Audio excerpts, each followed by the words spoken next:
Did you just put the ring on, or are you in the first few years of your marriage? Welcome to the First Year Marriage Show, a podcast dedicated to helping newlyweds navigate the first few years of marriage. My husband, Marcus, and I will be sharing marriage tips to help you build a strong foundation for your marriage. We believe having a strong foundation is essential to having a happy, healthy, and lasting marriage. We will also be learning from the experiences of awesome married couples who have been where you are today, taking from them lessons to help you build a strong foundation for the lasting marriage you desire. Take a deep breath, relax, learn, and enjoy the show. Welcome back to this week's episode of First Year Marriage Show. I'm your co-host, Ashley Kusi. Before we begin today's exciting episode, we wanted to thank A.G. Hannon and Ross Barber for leaving us a review on iTunes. We really appreciate when you take time out of your day to leave us a rating and review on iTunes. Your ratings and reviews helps this podcast to rank higher, which helps other couples to be able to discover it. To leave us a review and rating, visit firstyearmarriage.com/iTunes or firstyearmarriage.com/Stitcher. We would love to hear what questions you want our guests to be asked and how we can improve to make this podcast better for you. To contact us, send us an email to firstyearmarriage@gmail.com. Thank you and enjoy today's show. Hello, everybody, and welcome to another episode of the First Year Marriage Show. I am your host, Marcus Kusi, and in today's episode, I'll be sharing the first year marriage story of Derek and Carrie Olson. Derek and Carrie have been married for more than 3 years and are parents to one beautiful daughter who rocks their world. Together, they host the Better Conversations on Marriage podcast and encourage couples to strengthen their marriage by having better conversations on money. Derek and Carrie, can you guys tell us a little bit about yourself and how you guys met each other and when you decided to get married? Yeah, well, first of all, thank you so much for having us on the show, Marcus, and hello, everyone. Like you said, we've been married for 3.5 years now, and we actually met after both of us had moved from Oklahoma to Kansas City. We didn't know each other before, and Carrie just happened to move in right next door to me, and I saw that her license tag, it was crazy. I saw her license tag said Oklahoma, and so that's how I struck up a conversation because that's where I was from too. And then I brought her some banana bread as a some homemade banana bread as a welcome to the neighborhood, and that seemed to do the trick because the rest is history. So, Carrie, what was so special about the homemade banana bread? Is it because it was homemade or there was a different ingredient in there that, got everything going? Oh, yeah. The main ingredient there was love. No, it was really good banana bread. I was impressed. He gave the impression that he could bake, but I found out later that banana bread was the only thing that he could bake. But it was still really good. It was really good banana bread. So like he said, it worked. Wow, that's really awesome. So after you guys met and you decided to get married, you got married, how would you guys describe your first year of marriage in one or two words? That's an interesting question. I had to give that one a little thought. And the word I came up with was one word, diverse. Diverse, wow. Yeah, and the reason, one obvious reason is I'm white and Carrie is black, and so we're diverse in that way. But then another reason is, I'm sure we'll get into more of the story in the interview, is that we just had a really diverse first year of marriage because there was a lot of ups and downs. There was a whole lot of good times and a whole lot of bad times. So I'll just kind of leave you hanging on all of that, but that's the word I would choose, would be diverse. What about you, Carrie? My 2 words are arduous and enchanted. So the arduous part is, like Derek said, it was challenging. It was the hardest thing that I'd ever done was going through our first year of marriage, and we'll get into why later on. But also, it was beautiful and amazing and more perfect, or not perfect maybe, but just awesome than I could have imagined. So I look back on that year and I really do just feel like it was an enchanted time. I'm looking forward to delving much into everything that I want to do in that year and why you guys actually chose these 3 different words to describe your first year.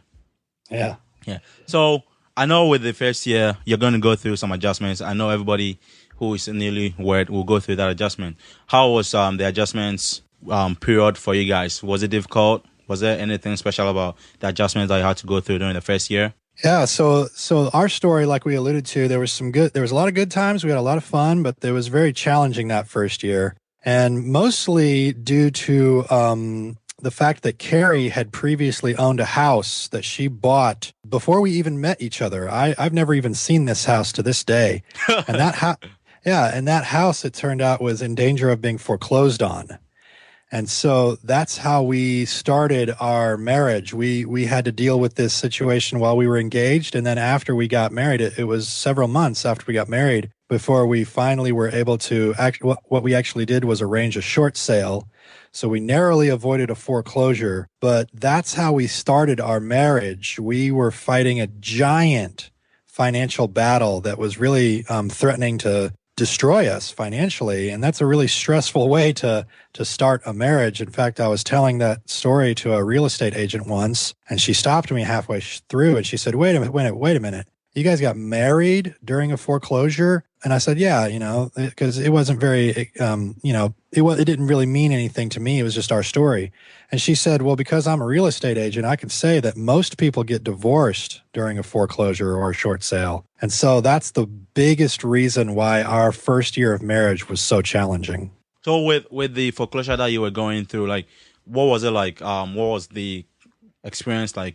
Yeah, there were definitely some tears. Neither of us planned on starting our marriage in that way. I wasn't a little girl thinking, oh, when I grow up and get married, I'm going to go through this awful financial battle with my husband. So it wasn't, an ideal situation by any means.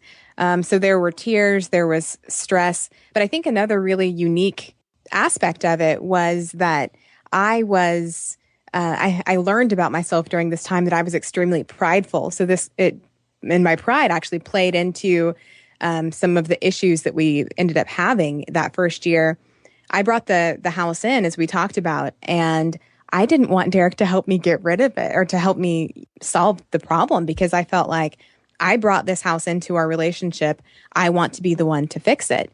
And so I wasn't really abiding by the whole what's mine is yours and what's yours is mine thing. I wanted to clear it off the table so that, I didn't owe Derek anything or so that I felt like more of an equal partner. And so we just really had to learn through that time that, when we're married, everything is both of ours. And it's been an amazing lesson over the last 3 years. And Derek was amazing during that time, where he could have held that over my head and, said, man, I wish you hadn't brought this into our relationship. Our life is awful because of the decisions you've made. But he was actually just super gracious about the whole thing and was willing to take on the foreclosure as if it was his own. And that really taught me some humility, and my respect for Derek grew so much because of the way that he handled that situation. So Derek, as Carrie just said, she didn't feel happy with the burden that she brought into the marriage. How did you feel taking up that burden upon yourself and upon your marriage and, moving forward from there? Yeah, like she said, she was having a hard time accepting some of this help from me. So it was kind of a tricky situation for me. I was like, man, here I am offering some help and she's not wanting to accept it. But once she figured out that, hey, we're married and I want to help. And so things got a little bit easier after that. But as far as my point of view or my experience with it, I just got to a place eventually where I realized that we're in this together. And it's not necessarily me helping her out of a tough situation. It's us helping us out of this tough situation. And we had to work together. It just had to be that way because it was already an extremely tough situation. And so fighting or blaming each other or just, anything like that would have just made it 10 times harder, 10 times more difficult to navigate the situation. And so I just really learned through that experience that working together works best. It really, at the end of the day, it doesn't matter if somebody's at fault. That almost doesn't matter because you're there and you've got to deal with the situation. So finding out and blaming each other and pointing fingers just really doesn't help at all. And so working together through that first year, like we said, just really helped us with our communication. It strengthened our relationship, and we were able to rely on each other and trust each other that much better.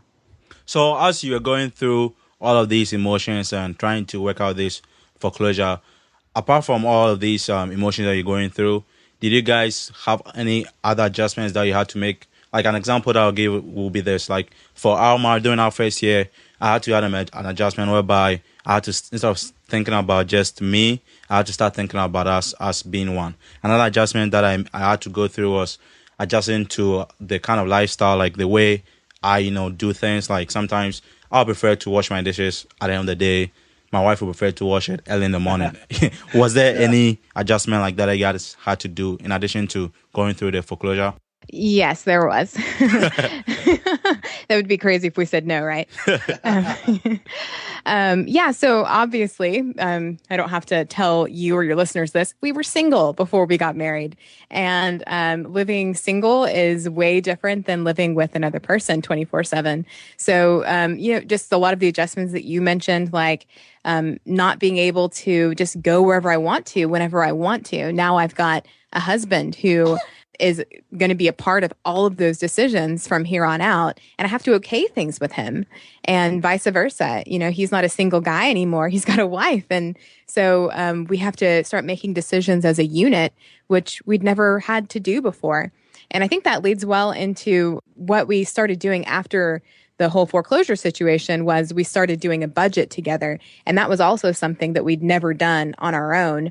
But it was something, again, that just brought us closer together and made us have to consult one another before making decisions, which we didn't have to do beforehand. But I'll let Derek tell a story about, we used to go out to eat quite a bit, and that changed a little bit after we got married. Yeah. Yeah, this is actually a really a story that had a huge impact on our relationship and specifically our finances. When we first got married, we started doing a budget. I think it was the second month that we were married. We got together and we said, okay, let's figure this, our money out. At the time, we were still going through the foreclosure, and we just knew we had to get a handle on our money. So we sat down to do our first monthly budget, and I would have guessed, because we didn't know where to start. Neither one of us had been tracking our money when we were single. So we didn't really even know where to start. And I would have guessed when we got to how much we were going to budget for restaurants, for, eating out, I would have guessed that we were spending about $100 a month eating out at restaurants. And so it turns out that we went through our bank statement and we added up all the times we had eaten out the previous month. And instead of $100, it was $450. Wow. Yeah, which is just crazy. For some people, that's not so crazy. For us, it was really crazy. But the more important thing is not so much the numbers. It was the fact that I was so far off. We weren't even close. And so in my mind, I thought we were doing okay. I think $100 is pretty reasonable, and $450 is like crazy. I just never would have imagined that it was so much. And so the lesson that I learned is that the way I always put it is, I was allowing myself to do something that if I had known I was doing it, I never would have allowed myself to do it. And yet here I am, I'm the one that's in control of my own actions and making my own decisions. And I totally disagreed with what I was doing. So that was a huge eye-opener for us. Whilst you guys were figuring this out about your finances, did it cause any conflicts between the two of you? Because I know Carrie will probably be like, I want to eat outside. I like the food. It's delicious. I don't want to cook at home. And then you'll be like, no, we need to save some money. We need to budget, be able to have some money down for the foreclosure that we're going through, and even probably for the next house you probably want to buy. Did you guys have any conflicts with that? Yeah, Derek and I came from totally opposite backgrounds when it comes to money. His family was super hands-on with it. They taught him all kinds of things, and he had his college paid for, and investments and all of this stuff. And my family was more like, we just didn't talk about money. And when we did talk about it, it was because we needed it. We didn't have enough of it. So I just wasn't taught as much. So there was an adjustment period. There were growing pains, not so much disagreements. I think that the huge elephant in the room of the foreclosure helped me to be more grounded so that I wasn't, hey, can I spend $1,000 getting my hair done tomorrow? That wasn't so much on our radar when, we've got a foreclosure looming over us. So I think that actually helped to ground, both of us really. But I think had that not been the case, we probably, oddly enough, would have had more conflicts of that kind. But we ended up getting on the same page pretty quickly financially. So we didn't have a whole lot of these, hey, can I spend a ton of money on this? And the other one having to turn it down. Although that happened on occasion, and that still happens on occasion. But yeah, like I said, I think that the huge foreclosure looming over us actually helped to temper those requests for ridiculous things. Looks like the foreclosure really helped you guys during that first year. If the foreclosure hadn't happened, what do you guys think would have happened during that first year with the adjustment? Would it have been arguing a lot or fighting a lot or just eating out? Yeah. It would have been completely different. And obviously a foreclosure, or in our case, a short sale is just a terrible thing to happen. It's just awful. And so I would never wish that on anybody, and I would never choose to do it again. But it just had this impact over our relationship that was so positive, and we learned so much, and we're stronger today than we would have been otherwise. I totally believe. I mean, we've even had conversations about how, in a weird way, we're almost glad that it happened, because the lessons that we learned are just invaluable. You just couldn't pay enough money or seek out some sort of experience that would replace the lessons that we learned during that first year. And so not only on the relational side of our marriage, it really helped, but it also on the financial side. So we had this horrible financial situation happen to us. And yet, because we learned through it, it's going to actually benefit us financially for the rest of our lives. I mean, I don't even know if we would have gotten onto a budget right away. We might still be here today, not on a budget, had this not happened. That was really the only reason that we even did a budget to begin with, was because we were facing this foreclosure and we just had to. We were just forced to do a budget and get on top of our finances. It almost like it wasn't even a choice. It was just something that we had to do. That's really awesome. I'm glad you were both able to sit down and use, even though it was something bad that was happening, you were able to use it to do something really good. And now it's being the basis for the healthy marriage that you guys have right now. So with the first year, I know definitely there's going to be a moment that you guys had some fun or some exciting moments. Do you want to share one of those moments with us? Sure. I have a story that I think illustrates me and Derek's personalities pretty accurately. And I won't tell you what they are until after the story. You can guess. You can guess who's the laid back one in this relationship. But so we registered for gifts as most couples do when you're getting married. And the first gift actually that we got was a wok, which was super exciting. I like to cook, and I was thinking I'm going to be able to make so many cool meals with this wok. And I actually worked in a Chinese food restaurant in high school. So I was like, I'm going to do all of these fun Chinese food recipes in this wok. So the first time that we use it, I guess I didn't realize that I wasn't in a commercial kitchen. So when I was working in the Chinese food restaurant, you could get the oil super hot in the wok and there would be a giant fire, but you've got a vent hood and you're in a place where this is supposed to happen. Well, we were in a tiny apartment and it didn't have a vent hood, and I had gotten the wok super hot and, had some oil in there, and I was about to stir fry some stuff up. And all of a sudden, whoosh, there's this giant fire that just goes up above our stove. And Derek's in the other room and he doesn't notice this. So he's sitting there and the fire goes up, and I kind of step back a little bit and I look at it, and, all these thoughts are going through my mind, like what to do, but I can't figure out exactly what the right thing to do is. So after, it was probably a few seconds of just standing there looking at it, I said, Derek, there's a fire in the kitchen. And he looks up and he runs over and he just starts freaking out right away. And he's like, what to do? And he eventually picks up the wok and puts it down on the floor, which got, the fire wasn't touching the ceiling anymore. When it was on the stove, it was touching the ceiling. He puts it on the floor. And so that prevented the fire from catching anywhere else. But there was a nice burn mark in our tile after that just reminded us of that story for the rest of the time that we lived in that apartment. So, Derek, what was your reaction when you first saw it?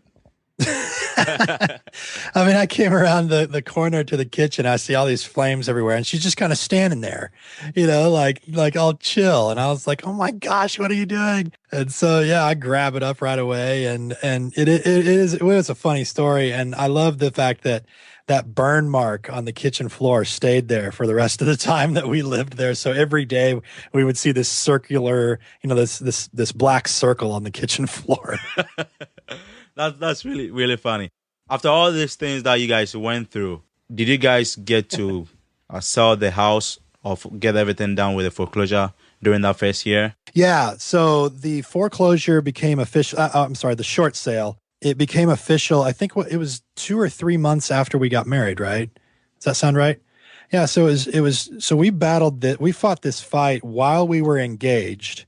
I mean, literally, like while we're on our honeymoon, the bank is trying to foreclose. And then about 3 months after we were married, if the short sale finally went through, it actually took over a year for this process from beginning to end to complete. So we finally, I remember, now that's a good story. I remember the day that we got the papers in the mail that said it was final.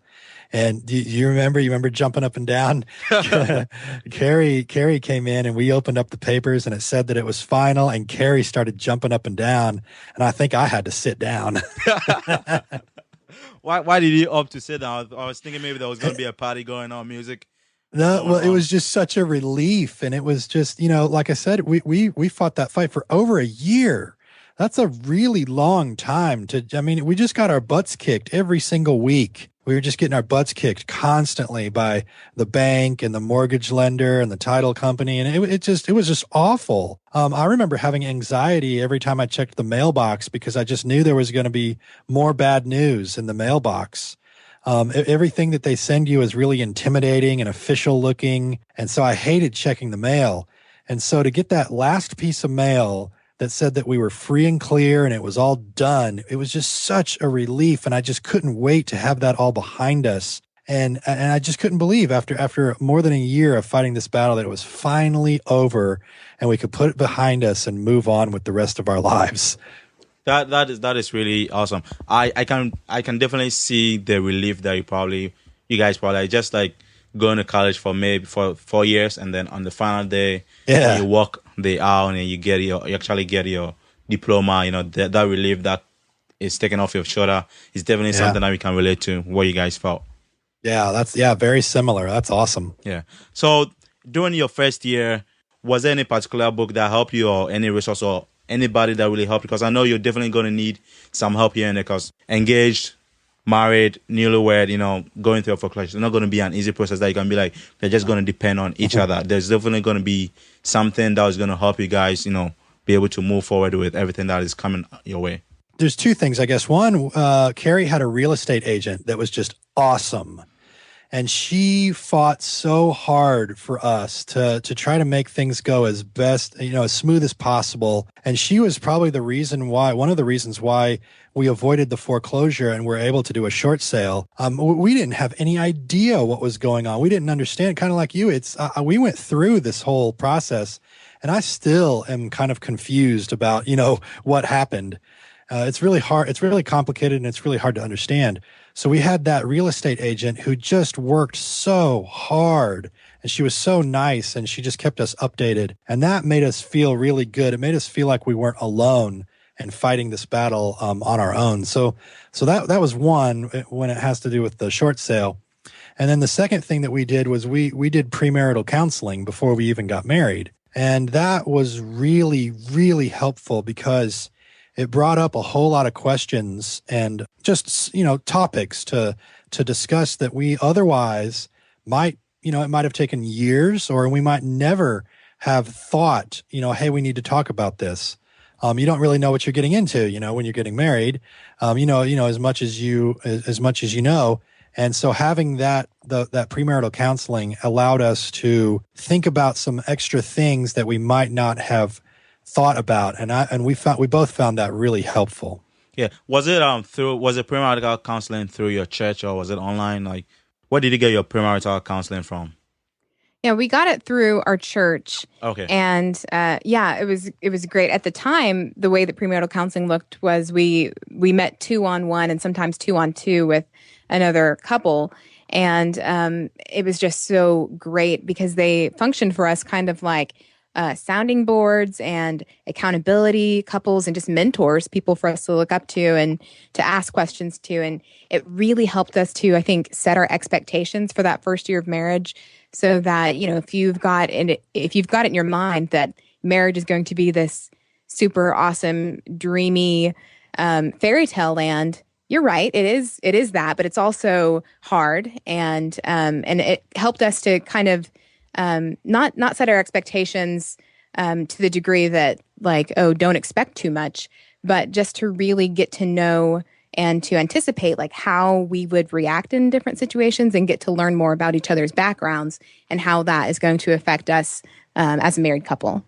Oh, that's pretty awesome. I'm glad you guys were able to go through that premarital counseling. My wife and I also went through something similar, but with ours, we didn't go through a church. We just met a pastor, and then we had dinner with them, and we spent about 3 hours just talking about marriage and things that would help us to be able to go through that first year. Because I know the first year is not an easy year. There are a lot of things that can happen. Yeah. And with ours, we encountered a lot of emergencies. Like, we always describe ours as filled with emergency situations from one thing happening to another. So I definitely understand the benefits of having premarital counseling. And even if you are married for, let's say, 2 or 3 months or even 1 year, and you've not had premarital counseling, it's something that you can take up to and go through with your husband or wife, just to be able to get these insights from other married couples. Yeah, well, let me respond to that, because we actually, after we had been married for 2 years, we went back to our church, and they were now doing premarital counseling as a class. So there was a whole bunch of engaged couples in a class at different tables, and we were actually one of the table leaders. And so we weren't counselors, but we were table leaders, and we were supposed to be a couple that these other couples were going to look up to, and we were going to try and teach them, something, I guess. And what ended up happening was we learned a whole lot again. Yeah. And so, and we had been married 2 years, and here we are sitting through another premarital counseling class, and we found ourselves learning so much. So I agree with what you said, that even if you've been married for months or even years, going through some sort of marriage counseling again is a great thing. You don't have to only just wait around for things to get bad to go see a counselor or go talk to somebody or take a class. If your marriage is reasonably good, or if your marriage is even great, it'll just make it even better. So that's one thing that we found interesting about taking that class 2 years after we got married. It helped a lot. Yeah, and also the best thing that I've learned about learning is the best way to learn is to teach someone. So whilst you're teaching someone, you get open to a lot of different things that are happening, and you get different perspectives and insights, and that can really help you as a teacher in your own life too. Yeah, I totally agree. Absolutely. Yeah.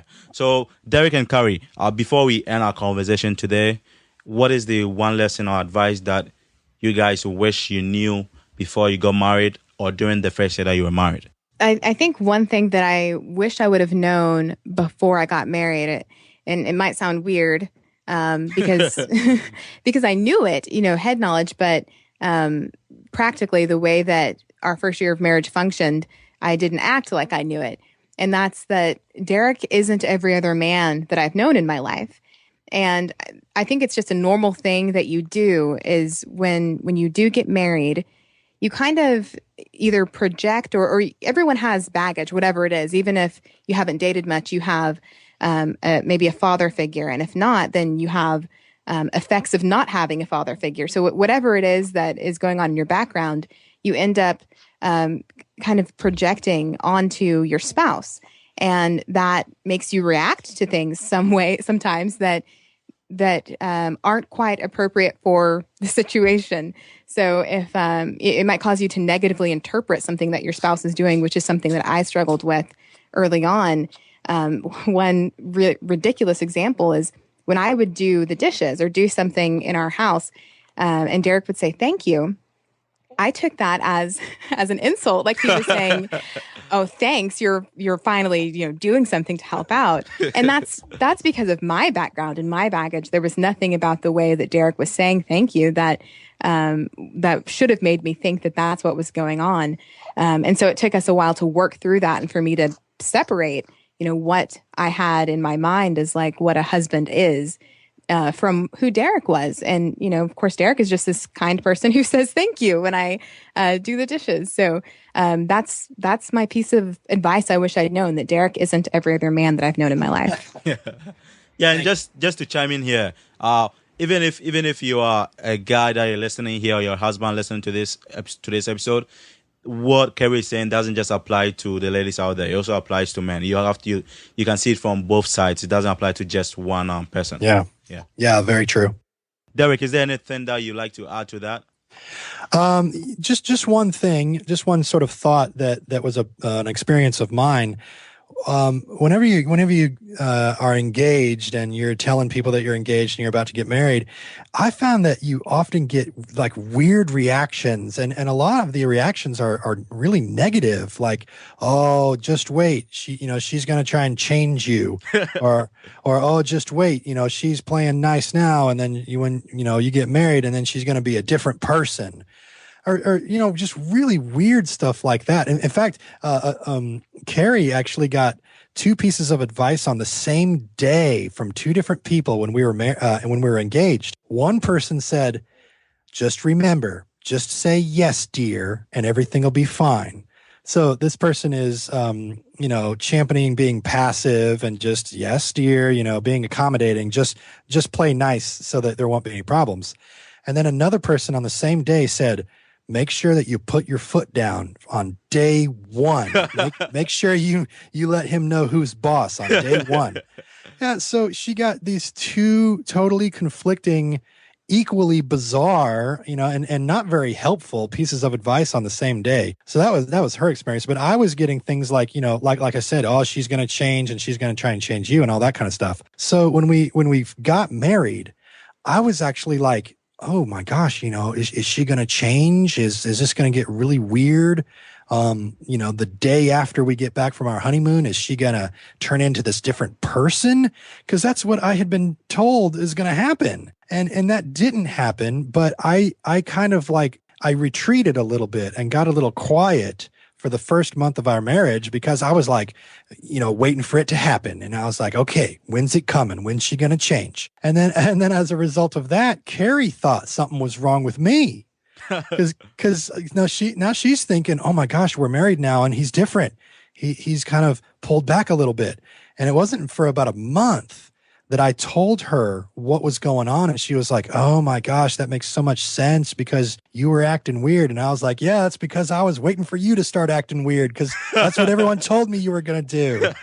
So I don't know if that's any advice there, but that's just a kind of an interesting story for us, that, you get weird advice from people. And like Carrie said, when her answer, your husband is your husband. They're not like other people's husbands, and your wife is your wife. They're not like other people's wives. And it's really, when people give you that weird advice or negative advice, it's more a reflection of how their marriage has gone. And it has almost nothing to do with how your marriage is going to go. Just to add to what you said, I completely agree with what you're saying. There's a lot of advice out there on marriage and how to lead your marriage, but you have to pick what's going to work for you and your spouse. Absolutely. And don't listen to all that negative talk out there. Yeah. So Derek and Carrie, how best can our listeners connect with you guys? Is there any exciting projects that you guys are working on that you want to share with us, or any free resource that you think will benefit the lives of our listeners? Yeah, absolutely. We'd love to keep in touch with your listeners. Our website is derekandcarrie.com, and that's spelled DerekandCarrie. So derekandcarrie.com. And if you go there, you can get our free e-paper. It's called 4.5 Conversation Starters. And it's for any married couple that wants to get on the same page on their finances, anybody who wants to see eye to eye with their money and just really organize your money within your marriage. It's a perfect resource. It's free. It's on our website, so go grab it up. And then, like you mentioned at the beginning, we have a podcast as well where we focus on money, and it's called Better Conversations on Money and Marriage. So you can find that on iTunes or on our website as well. And then there is also a book that's in the works, and I hope it'll be out by the end of 2014. So stay tuned for that.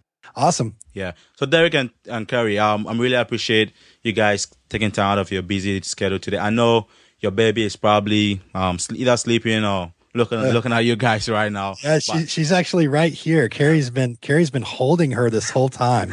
Yeah. So she's been good. Yeah. So I'm really thankful for her being good for us so that listeners can actually listen to what you guys are saying and everything that we've learned today on the episode. Thank you again, Derek and Carrie, for coming on the show today. I really appreciate your time. Yeah, thanks, Marcus, and say hi to Ashley. Yeah, I'll tell her that. Thanks for having us. It's been great. Thank you for listening to another episode of the First Year Marriage Show. To submit a question, feedback, or suggestions for the podcast, visit firstyearmarriage.com/feedback. Apply what you've learned today and build a strong foundation for the happy, healthy, and lasting marriage you desire. Enjoy your marriage. Enjoy your life.